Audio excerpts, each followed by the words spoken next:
So it looks like we just got another pretty big leak of the iPhone SE 4th generation. Now this is something that's very funny and kind of interesting because this is a very, very big, difference from the previous iPhone SEs that we've got. So for those of you who don't know, the iPhone SE, phones that Apple has made were basically cheap budget iPhones. They were taking over some older, devices that Apple made. They were recycling the bodies, but they were essentially giving us these newer types of phones for the most part that were, good. They had a lot of capability, but they were just budget iPhones. Now, from what we can see with the next generation iPhone SE, there's already a couple leaks going on. Apple is in talks with already a lot of other OLED suppliers to actually supply an OLED display on the iPhone SE 4. Now, what does this mean? Well, I don't really think there's a way Apple's going to put an OLED panel on the iPhone SE 3 and then call it the SE 4. I don't think that's what Apple's going to do. I genuinely think they're going to make a, kind of dynamic island or notch type of iPhone for these types of next generation of iPhones, which I think is going to be very, very cool. So this could potentially mean that our next iPhone that we're going to be getting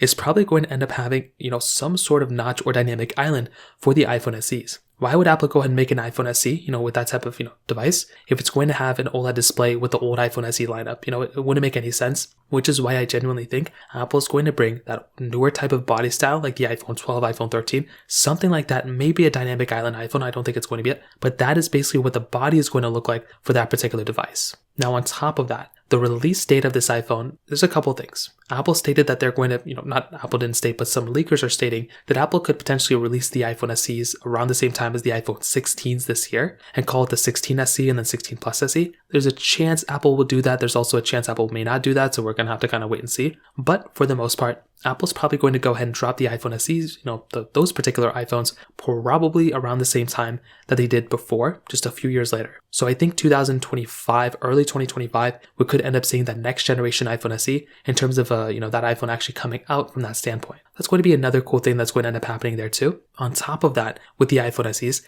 I think this is going to be a pretty big difference performance-wise from the previous one. I think it's going to have either that Apple A15 Bionic chip inside, or maybe the A16 Bionic chip by the time that, iPhone comes out. It's probably going to be at least one or two new chipsets, like newer than the older generation. So that's going to be another pretty big advantage for that, type of device as well. And when I'm going to go through and buy an iPhone, like I said before, I want it to be as great as possible and as good quality as possible. And that's essentially what's kind of going on with the next generation iPhone SE. And I genuinely cannot wait for that type of device. So that pretty much covers it up there. If you have any other thoughts or questions, please let me know in the comment section below. Hit the like button, that would mean so much, but definitely hit that subscribe button. More importantly than everything else, I love every single one of you guys. Hopefully I'll catch you guys in the next video. Peace out till then.